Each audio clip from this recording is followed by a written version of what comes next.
Badan Pusat Statistik melaporkan bahwa ekonomi Indonesia pada kuartal 3 2022 tumbuh sebesar 5,72% secara tahunan. Realisasi ini merupakan pertumbuhan positif lanjutan pada kuartal 2 2022 yang sebesar 5,44%. Sementara secara kuartalan ekonomi Indonesia tumbuh 1,81%. Secara kumulatif, dari Januari hingga September 2022, pertumbuhan ekonomi Indonesia mencapai 5,40% dibandingkan periode yang sama di tahun 2021. Kepala BPS, Margo Yuwono menyebut bahwa realisasi itu menunjukkan ekonomi Indonesia trennya terus membaik karena mengalami pertumbuhan di atas 5% sejak kuartal 4 2021.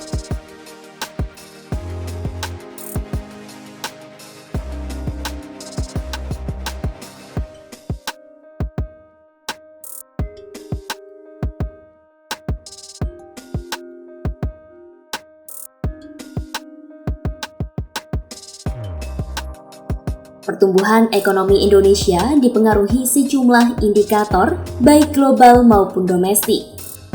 Salah satunya pertumbuhan ekonomi mitra dagang utama di kuartal 3 2022. Di kuartal 3 2022 ini tercatat mengalami pertumbuhan dibandingkan kuartal sebelumnya. Sementara pada kuartal 2 2022, pertumbuhan ekonomi dipengaruhi harga sejumlah komoditas di pasar global. Kondisi ini membuat kinerja neraca perdagangan RI mengalami surplus 14,92 miliar dolar AS atau naik 12,58%.